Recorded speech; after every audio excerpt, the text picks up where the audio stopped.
Would AI take over lawyer's job? Yeah. Would AI take over doctor's job? Would AI take over education job? I would say specifically about lawyer, the straight answer is no.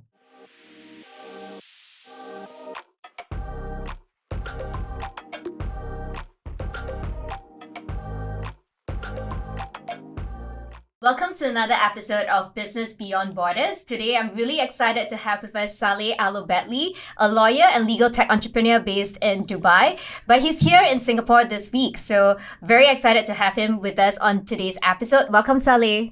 Thank you, Daphne. It's my pleasure to be with you on your episode and in Singapore. Thank you so much. So let's kick off the first question. Your journey in the legal space has spanned over the last 20 years, and more recently, you have also ventured into the technology sector, specifically legal tech. We'd love to learn a bit more about your journey so far. So maybe we'd love a quick introduction and also sharing with us a little bit more about your journey.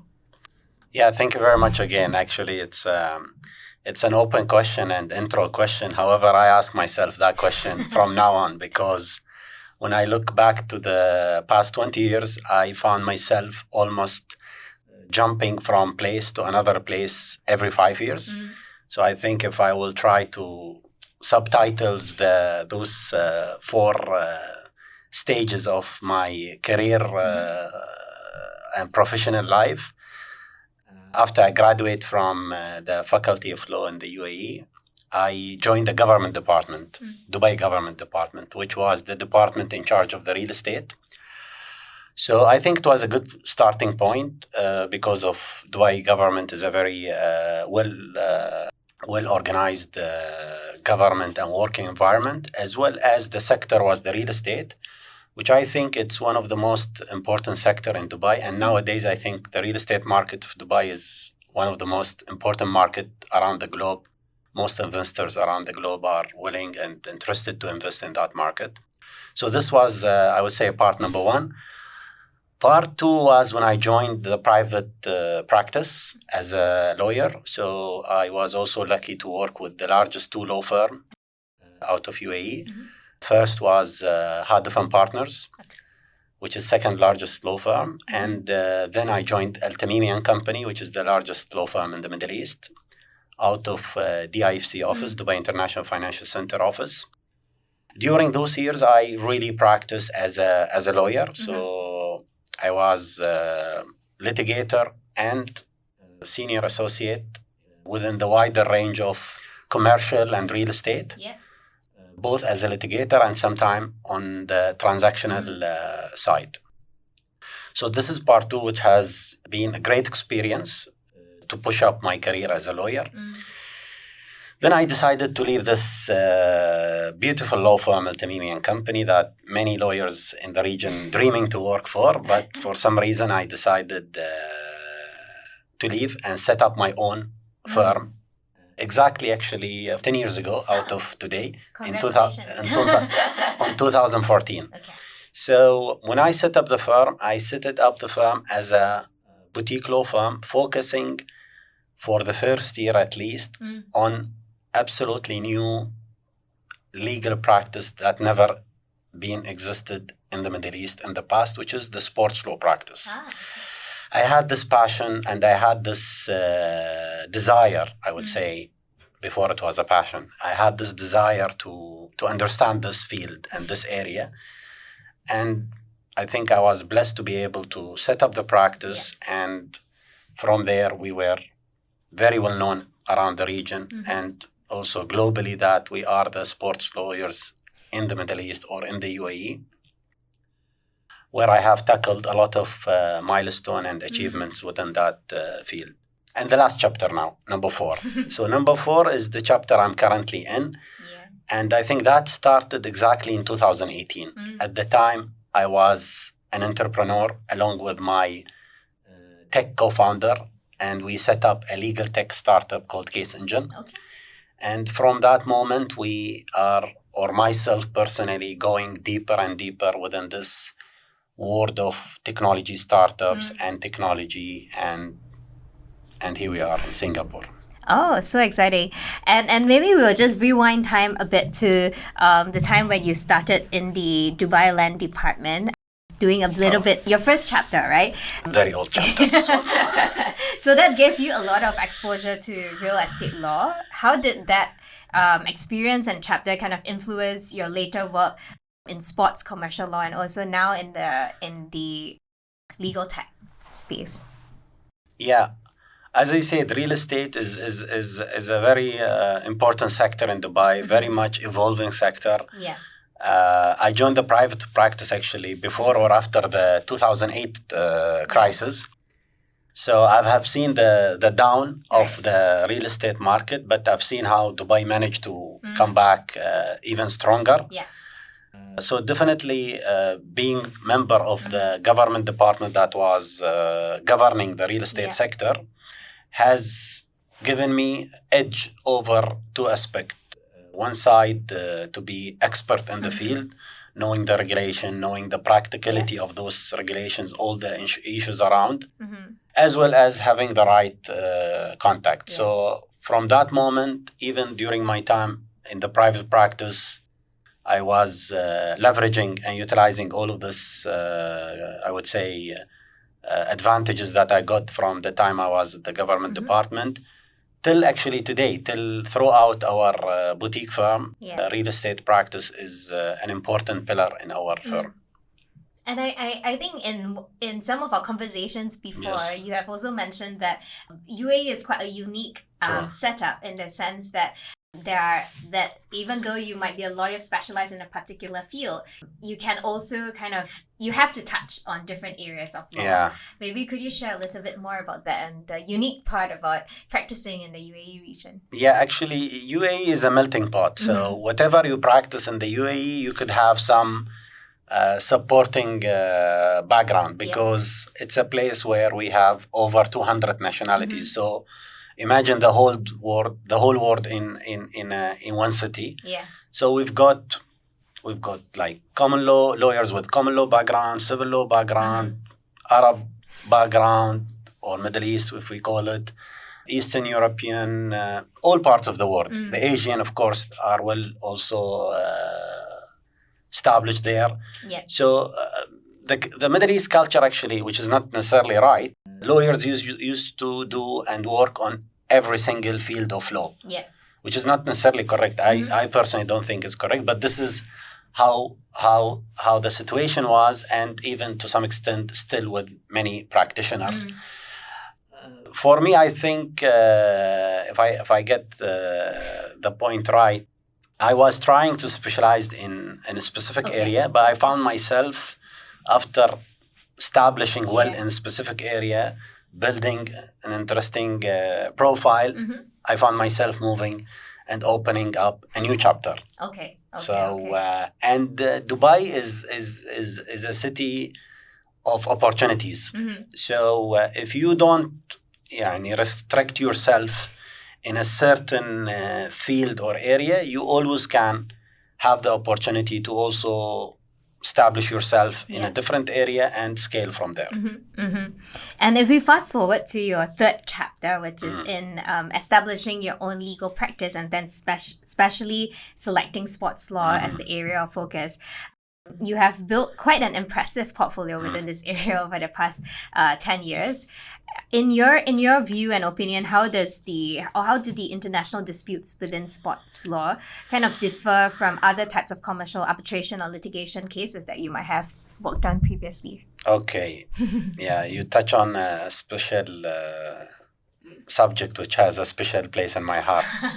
However, we are doing much less work now, but we are still considered one of the few leading sports law practice, which is I established it now well in our firm, but I'm not supervising it on day-to-day basis. However, you ask about the international disputes.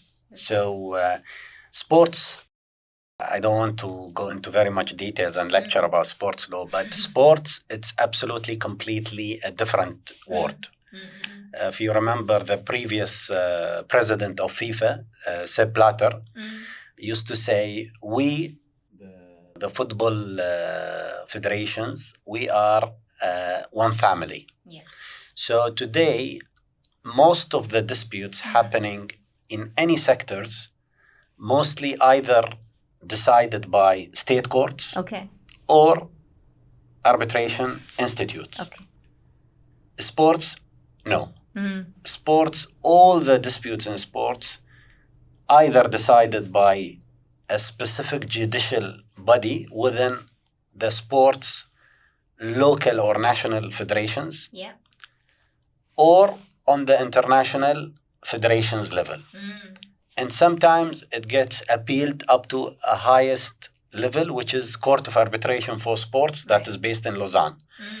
So those are the specific judicial bodies that tackle any sports disputes. Right. Right. So it's completely different from the commercial dispute. That's why if there is a commercial dispute related to sports, it will go to the standard or the normal, for example, SIAC, Singapore Arbitration Center, or Dubai International Arbitration Center, or ICC, or anywhere around the globe. Yeah. And maybe building on that, are there specific cases that you could highlight the complexity that you have experienced resolving some international disputes within sports law, especially if it kind of borders across different jurisdictions? How does that work out?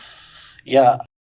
Again, sports law is a very specific niche of law, and a specific area of law that even have its own principle. Usually, in most of the country around the world, when you open the civil code, you will find the legal principles. Right. And those legal principles quite really common between all countries around the world, because they are very general legal principle. Yeah. However, they are not necessarily correct if you take them to the world of sports. That's why sports, based on the sports specificity, they have their own even principle. Right. That's why all the sports federation and I mentioned CAS, which is Court of Arbitration for Sports, they ensure that whoever is listed arbitrator with them has a great knowledge about sports and the specificity of sports, because if not, the outcome might be completely against, I would say, the nature of the game and the competition, the nature of the competition of the game. So let me just make a quick example, if I may. First of all, usually there's no cross-border dispute, because that concept not necessarily is the same within the sports. So if you have international parties, or let's say if we have two parties that doesn't belong to the same country, usually this is an international dispute, sport disputes, and the international federation of that specific game will tackle it. I see. If both parties from the same nation or same country, the national federation will take care of that dispute. So this is in terms of the complexity. But I will add another example just to explain what does it mean specificity, or what is the specificity of sports. Players contract. Okay. What are the players contract? How someone will define a players contract? Are they a labor contract, employment contract? Right.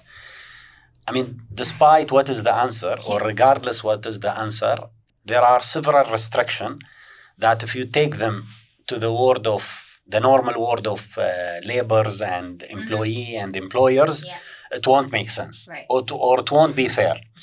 But if you bring them to the sport, they are absolutely fair. So a player contract, which is a labor contract, but I mean, theoretically, there's lots of debates, but I don't want to enter into that debate. But theoretically, they say it's an employment contract with a special nature.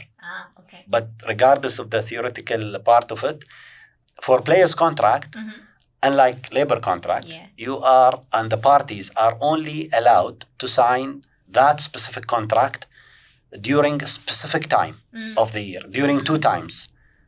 And there is a very strict timeline. If you miss that time, you cannot sign the contract. Either you sign it in the summer, they call it the summer mercato, or the winter mercato.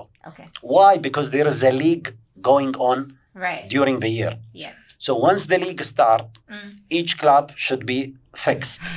The players who play with which club should be already fixed, so you don't harm the competition. Yeah. So imagine a powerful club. After every game, he will take the best player out of the opponent club. So it doesn't make sense for the game. So many different aspects actually between sports. Maybe we can come to it later. And yourself, you have, apart from with these player contracts as an example, beyond that, you have also kind of worked quite extensively with various sporting bodies to help them in drafting laws and regulations, which is why you have such an in-depth understanding accumulated over the years. How do you ensure that these frameworks continue to remain adaptable because international sports itself is also evolving very quickly over the years? How do you ensure that the frameworks, the laws, the regulations can continue to match with the different type of sports that are coming up in the industry? Yeah, I mean, today, yes, we live in a world that is really evolving. Technology is taking the entire world to an evolving style year by year. Yeah. Maybe sports is not as adopting as supposed to be, but it depends also on the game, because you would imagine there are big number of different games. Each game has its own international federation, and each country will have a national federation as a member of that international federations. But recently there are a lot of experts bodies available in the world. Like there is the Football Lawyer Association that I used to be part of the executive committee of that body, which is called AAF. There's also FIF Pro, which is the International Players Association body that try to look after the interest of the international players. So what we have noticed in the recent year, that international federation, they are much more modern and much more accommodating those third-party experts, I would say, to ensure that there is a third-party expert body is looking into their regulations, that their regulations is much more relevant to where we stand nowadays. Great protections to the stakeholders, especially what they used to say always, the weaker part, which is the players or the athletes in general. So things are picking up much better than the past, I would say. Okay.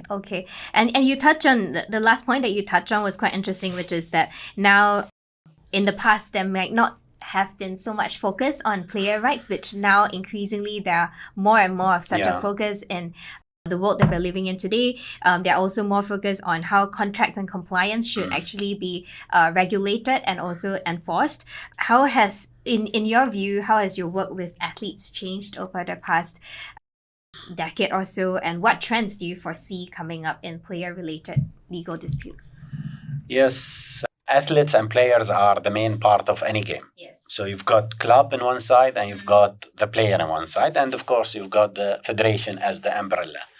So you can't have the game without the players. And when we try to see the global picture, you can see from Cristiano Ronaldo or Roger Federer, and you can see up to an extreme, up to the ground or even underground level of players from all aspects, economics, from the level of playing, the exposure, the media, the goodwill, the sponsorship.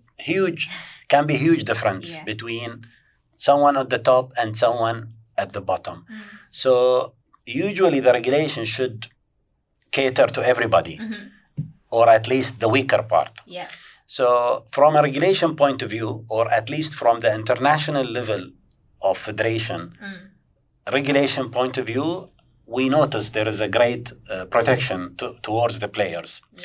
However, you can imagine if you bring the United Nations, just to make a quick example, and you bring FIFA, to what extent which body is much more powerful towards their member, there's no doubt actually or comparison that FIFA way much more powerful, because simply every national federation is listening to the international federation, and FIFA ensure that the set of regulation on the national federations level, it's in compliance with their level. However, managing up to 200 countries, it's not something simple. Each country has its own culture, its own mentality. So it is not an easy job. So on that international level, there's a great protection for players, no doubt. But when it comes to the national level, it depends which country, which region.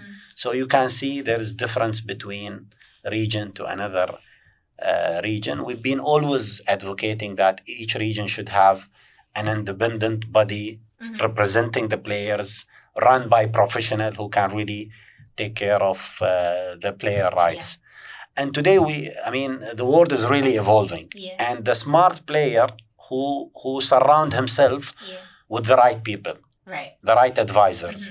If you just try to read the story of Federer with the on-cloud brand, everyone will be extremely impressed. That deal started 2019, 2020. 3-4 years back. Today he's, if not the richest player in the world, one of the richest because of specifically that particular deal. So if you surround yourself as a player or athletes with the right advisor, and you really understand and believe and appreciate that part and that value, you're gonna win. You're always gonna win. And there's much bigger win outside the pitch, actually.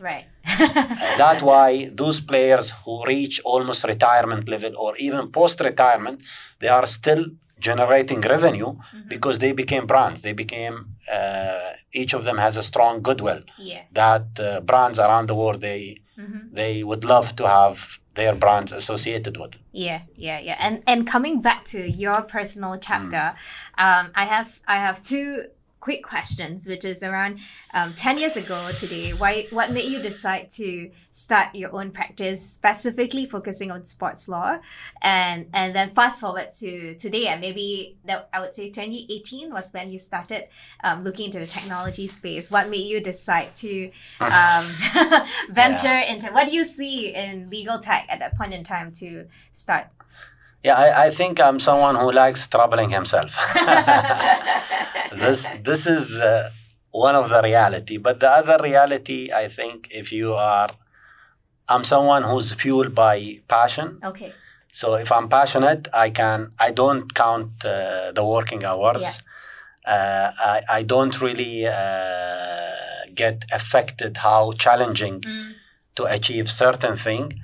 And I think I always say you need to be lucky as well. I was blessed, let's say, by God that I managed to build a specific practice that never was exist, at least in the Middle East, which is the sports law practice, and coming forward to the technology and the legal tech side. Where we stand today, I think, is just the beginning of an entire different and an entire revolution towards many sectors, but I will say at least the sectors that I'm part of it, which is the legal industry. The look and feel of that legal industry will change over the next 10 years. Will change rapidly, actually. And how do you see that? What do you anticipate the changes to be? See, the change is happening from the market, from the audience, from the clients. Today, the younger is the clients, or the younger is the potential clients, or is the smarter. They know the technology, they understand what is available in the digital space. So I always say, usually to lawyers in general, if you don't want to be tech savvy, you at least be updated. So you are relevant to the era you are in. For example, nowadays, who's using fax? Nobody is using fax. A few years ago, everyone has fax in his office. You cannot today say, I will use fax. If you try to use fax, you will be irrelevant. Nobody will communicate with you. So you need to have the communication tools, at least, of the current era.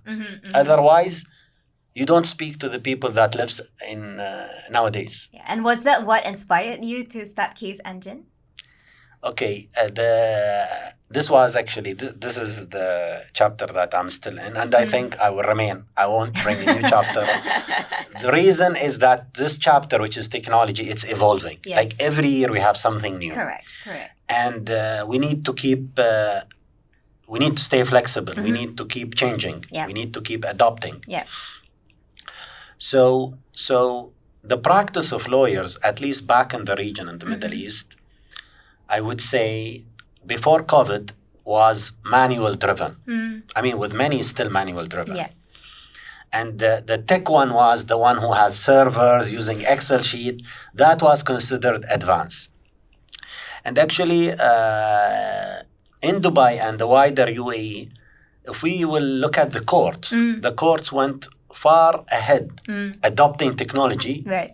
way before COVID. Mm. So in Dubai and in the UAE, all the submissions made by lawyers Yeah. made online, and this is, I'm talking before COVID. So there is a proper platform, there's a system where you upload your submissions. So the court and the government departments in general are moving seriously towards adopting the latest, most advanced technology, Yeah. where lawyers and legal practitioners remain hiding Yeah. between the books and the paper. And so there must be a change. Yeah. There must be a change. So, you know, before COVID and with COVID, everyone started talking about AI, Yeah. artificial intelligence. But the point that you cannot move from manual to AI. AI require data, proper Correct. Exactly. digital data. Yeah. So we say, let's build the main foundation. So the idea of Case Engine was, let's help ourselves and the lawyers and the legal practitioners to have this infrastructure Yeah. where they work from A to Z with all the processing Automated. automated Nice. and digitally. So this is the starting point to achieve most advanced technology like AI, etc. Very nice. And what would be your vision for this platform going forward? Yeah, if I know the ultimate vision, I will be lying, because I understand that every startup that made it to become a unicorn in the future, how it looked like day one, and how it looked like when it was exiting or unicorn, completely different.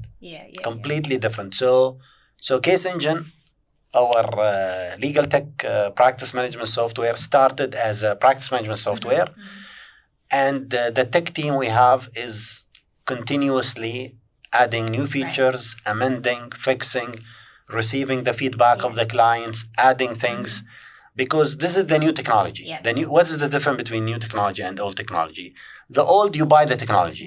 The new, you subscribe to it. And why you don't buy it and subscribe to it? Because it has to remain improving. The day that stop up to date, the day that it stop updating or improving, it will be in 1 year time easily backdated. Correct. So this is what we are trying and hoping to elevate the entire legal industry, and so far is working very well. Very nice. If we look at the day we started 2018, where we are today, is much more powerful. Amazing. And I think a lot of the evolution or the progressiveness of the industry within the Middle Eastern region, especially within the legal sector, would have been driven a lot by what Case Engine has done over the years.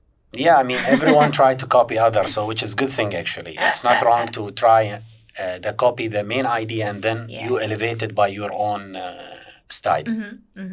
And taking a step back, over looking at the entire legal industry itself, in your view, how do you see technology, in particular AI, machine learning, LLMs coming into play in transforming the legal sector in the years ahead? A big transformation already started, for sure. See, let's be honest with ourselves. Even although nowadays, actually, what happened before COVID and after COVID? Actually, practically nothing much have changed. What have changed, which is very positive, is the shift of the mindset. So the level of resisting we had before COVID and after COVID, it's completely different. So today, even the one that is let's say, careless or not really interested to utilize technology, he still believes in technology. He cannot deny that technology is taking the lead. Yeah. So definitely the legal industry is transforming. Let's be honest with ourselves. Today, I don't think there's a single lawyer who doesn't use ChatGPT, even the free ChatGPT. Even it's a general LLM model. It's not legal specific, but they are still using it. Why? Because what is the assets the lawyers have or own since day one? Is their time. Yeah. So if I can do more in less time, why I would take the longer trip if I have a shorter cut? Correct. So today, the general content, the repetitive work, so many things can be done very easily by the current existed AI tool.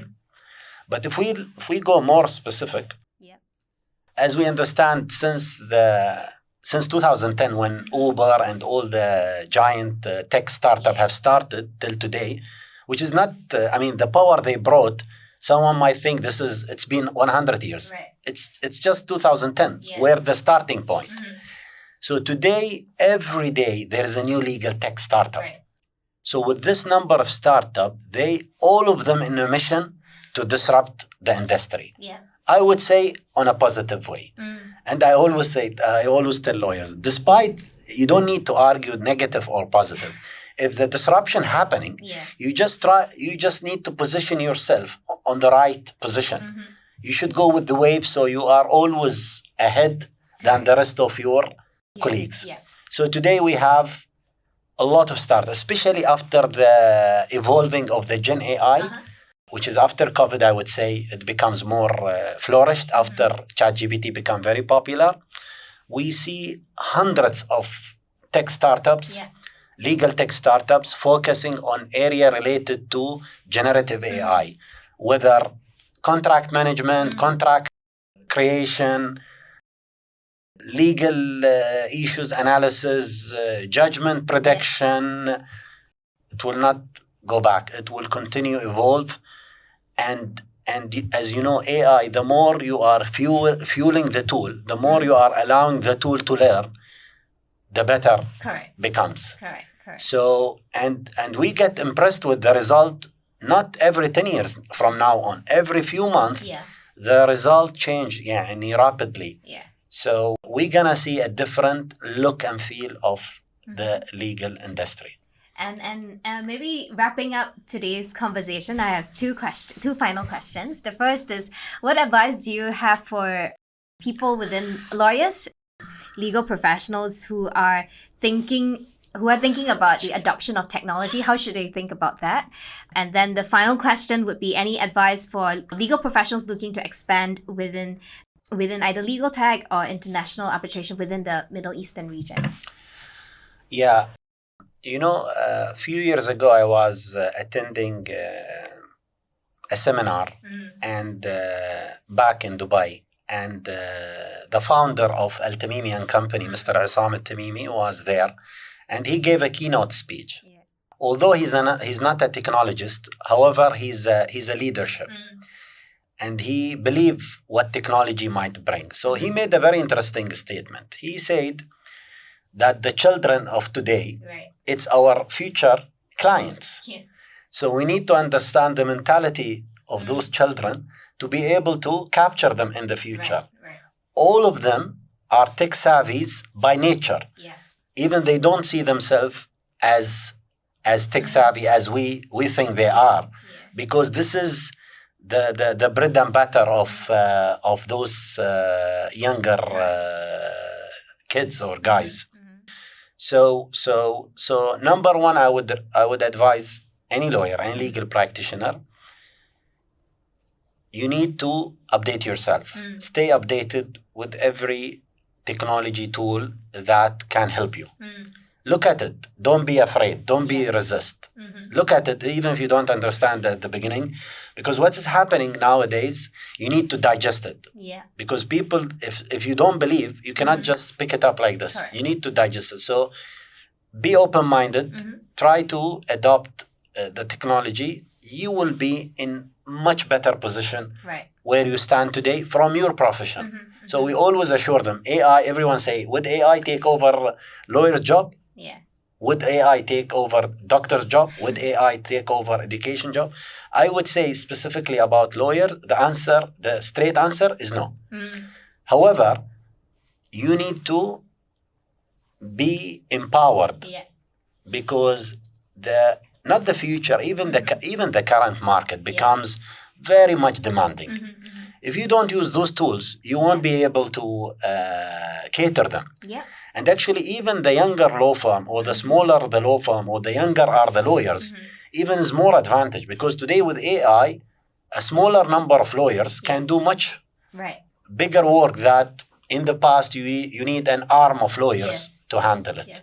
So just stay open and updated and capturing those legal tech opportunity. It will always be adding value to any practitioners. And how about for the younger legal professionals who are looking to, as they're thinking about, should I enter into sports law as a field? How would you advise them in that regard? Yeah, to enter the sports law. I mean, of course, see, legal and the legal field is really wide. I mean, if you take IP, it has sub-specialization, trademark, patent, etc. Even within sports, by the way. I mean, sports, how many games you've got? So there are lawyers that only do football. There are lawyers that only take care of the commercial aspects of hosting sports event, sponsorship, broadcasting, and also some IP-related matters. Sports law is definitely it's a very beautiful practice of law. It's evolving. It's international by nature. And all the media and everyone will follow you. If you want to appear on the media, then go and practice sports law. But technology today, I will come back to technology.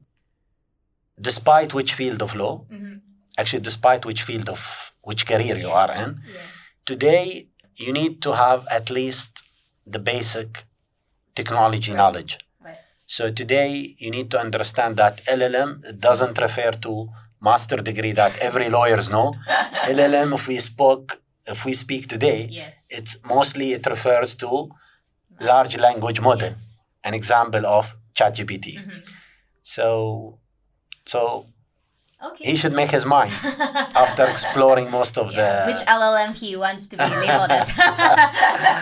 Exactly. With that, thank you so much, Saleh, for joining us in today's episode, and wishing you all the best in your current chapter, and hopefully you'll continue to evolve over the next few years and be a very successful one in your life. Thank you so much for joining us. Thank you very much. It's my pleasure. Thank you. Thank you for listening to Business Beyond Borders. If you have any feedback or thoughts, do write into us at support@bluent.com. Click to follow to tune into the next episode. See you again soon.